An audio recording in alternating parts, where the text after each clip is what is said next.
And now it's time for another Dice Tower review with Mike Vincent.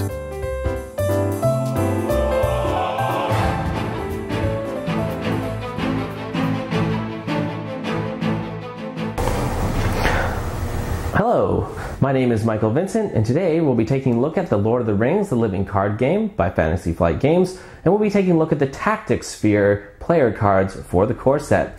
So before I jump in, I'd like to say that I'm not going to do an official review of the Lord of the Rings, the Living Card Game, as there are already 2 reviews for this game on the Dice Tower Network. I would encourage you, perhaps before you start watching these videos, to go and watch Tom Vassel's review of the Lord of the Rings Living Card Game and Ryan Metzler's review of the Lord of the Rings The Living Card Game.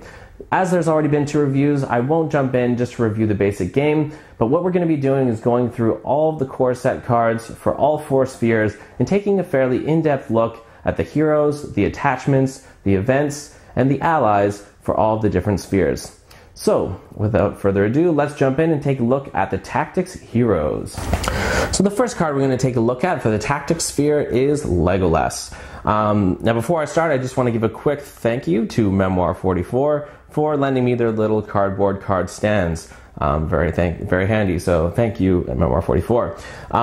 So it's important to note that the Tactics Sphere is a very combat-focused sphere. They're not so good at contributing wisdom to questing, but their forte is using attack and defense, using lots of attachments in the forms of weapons and armor to do damage and kill enemies as they engage with you or your allies.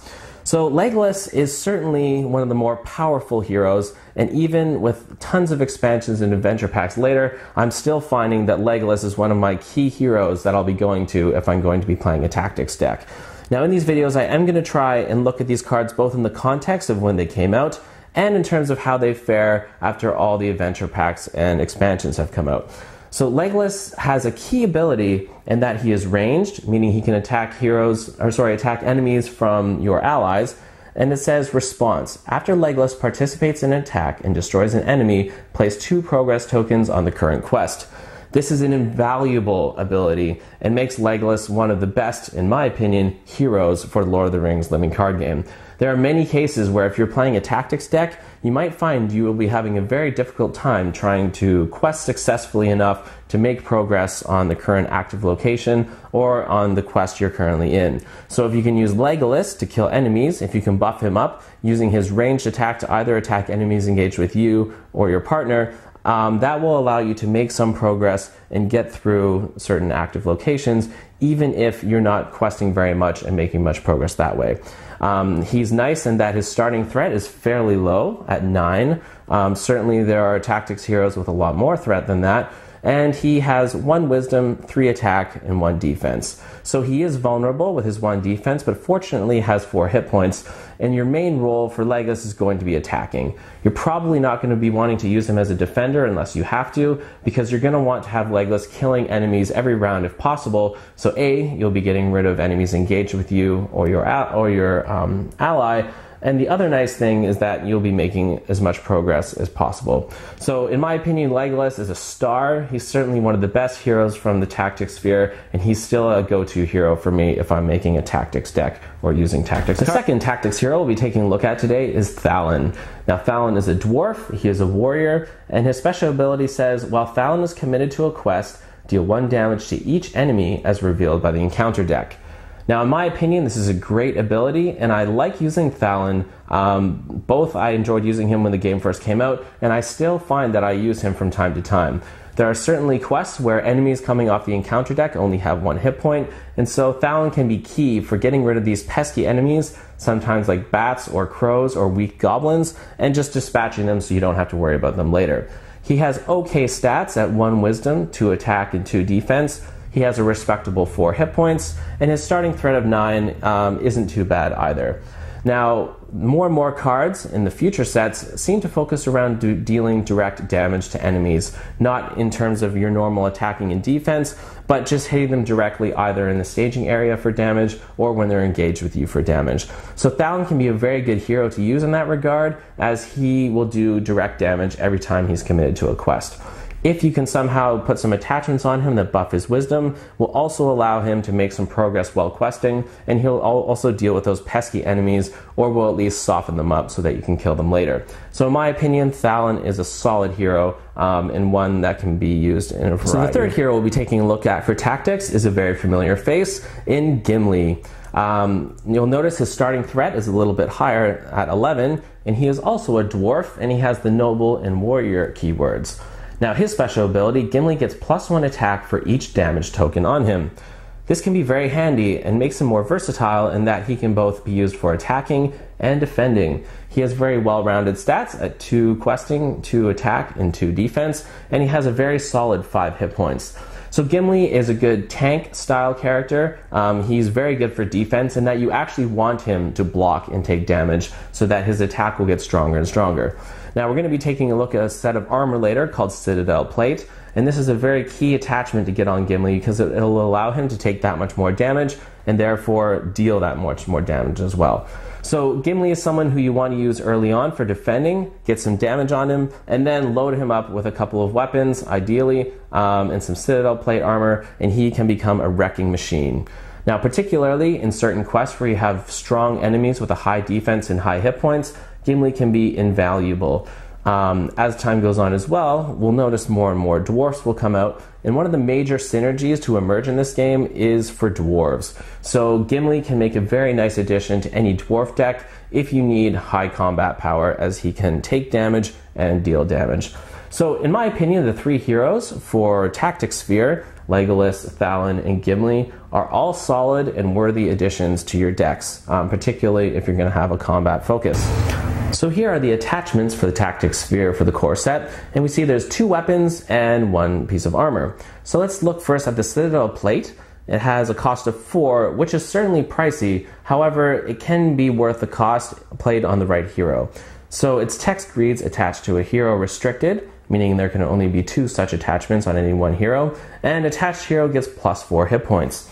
So on a hero like Gimli, for example, who does more damage, the more damage he's taken, means he has a hit point of 5, +4 hit points from the Citadel Plate gives him 9. So if he has taken 8 damage and he's still alive, plus the +2 of his base attack, that means he can do 10 damage. That's a ridiculous amount of damage and will take care of almost any enemy in this game. Now if you attach the Dwarven Axe to him, it says Dwarven Axe, cost of 2, attached to a hero, restricted. Attached hero gains +1 attack, +2 instead if attached hero is a dwarf. So if you have Gimli with the Citadel Plate and the Dwarven Axe, that means he's then doing 12 damage. So 12 damage, as I mentioned, will surely deal with almost any enemy in this game and can just make him a complete wrecking machine. So the Dwarven Sphere is the first one to really gain some synergy, and so Gimli with the Dwarven Axe is something that would be a good asset to a dwarf deck. Now finally we see the Blade of Gondolin. It's very cheap and that only costs 1. It is also restricted, and it says attached hero gets +1 attack when attacking an orc, and response.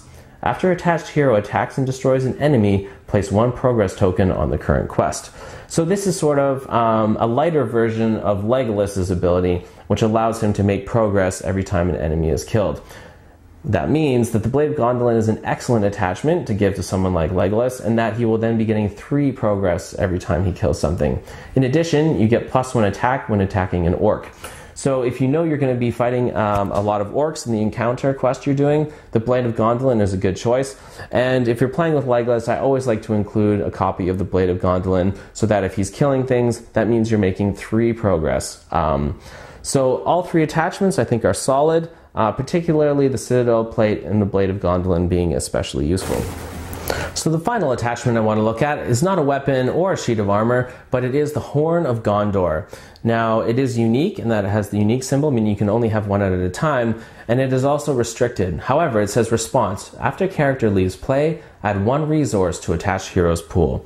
This can be an excellent way to generate lots of resources, particularly if you're playing a quest where you have lots of weak allies who are going to be getting killed quite often. Also, if you're using this with the eagle decks, if you have a lot of eagles leaving play, this will also allow you to have more resources. Now, it's normally the leadership sphere, which is good at giving resources, and there's not a ton of cards in the tactics sphere, particularly at the beginning, for generating resources. So the Horn of Gondor is an excellent attachment to include, as it will allow you to pay for more expensive cards, for example, like the Citadel Plate Armor, which has a cost of 4. So the Horn of Gondor is an excellent attachment, and I've found has also held up for future expansions. Heirs of Numenor, I'm talking to you. So now let's turn our attention to the allies for the tactics sphere of the core set. First, I'd like to talk about the Gondorian Spearman. He's quite affordable at 2 cost. He has 0 wisdom, therefore unable to really quest, and he has 1 attack, 1 defense, and 1 hit point. So at first glance, looking at his stats, he doesn't necessarily look like a very strong ally. However, in his text, you'll notice that he does have a certain ability that can make him very useful. So he is a sentinel, meaning he can block for any allies if you're playing with other players, and responds after a Gondorian Spearman is declared as a defender, deal 1 damage to the attacking enemy. And herein lies the usefulness of the Gondorian Spearman. If you have the Gondorian Spearman and you have any enemies attacking you with only 1 hit point, you can declare him as a defender and he will kill that enemy and will remain alive to defend on future turns. Now, we mentioned Thalon earlier. If you have any enemies coming off the encounter deck with 2 hit points, Thalon will deal 1 damage when they come off the encounter deck, and then you can finish them off with the Gondorian Spearman. There's also attachments later on, the Spear of the Citadel, which allows it to do another direct damage when declared as a defender. So if you attach the Spear of the Citadel to the Gondorian Spearman, he can then do 2 damage to an enemy when attacking. And so you can see how you could craft a deck which revolves around dealing direct damage to enemies, and therefore for particularly where there's encounter decks which have lots of enemies with fewer hit points, you can pretty easily take care of them and keep your heroes safe. Now, the Horseback Archer, I honestly don't have a whole lot of good things to say. He's quite expensive at a cost of 3. Again, he's unable to quest with 0 wisdom. He does have 2 attack, he does have 1 defense, and 2 hit points. He is Rohan, and he is an archer. So the one utility you're going to get from the Horseback Archer is that he's ranged. So perhaps if you have a deck where you're focusing on ranged and you want to attack your allies, the enemies engaged with your allies, then perhaps you could find a use for the Horseback Archer. Honestly, it's not a card that I usually include in my decks, and particularly as time's gone on and better tactics allies have come out, the Horseback Archer is not one that I include in my decks very often. So perhaps if you out there have found that you like the Horseback Archer, let me know. I'd be curious to hear how you use them. But for me, one of the more lackluster allies from the core set. Thanks so much for watching the Dice Tower videos. Find more great videos and reviews, as well as our top-rated audio podcast at Dicetower.com. You can also find other great shows at Dicetowernetwork.com. I'm Eric Summerer, and you've been watching The Dice Tower. The Dice Tower is sponsored by Cool Stuff Inc., where you can find great games for great prices. Cool stuff in stock. Check them out at CoolStuffInc.com.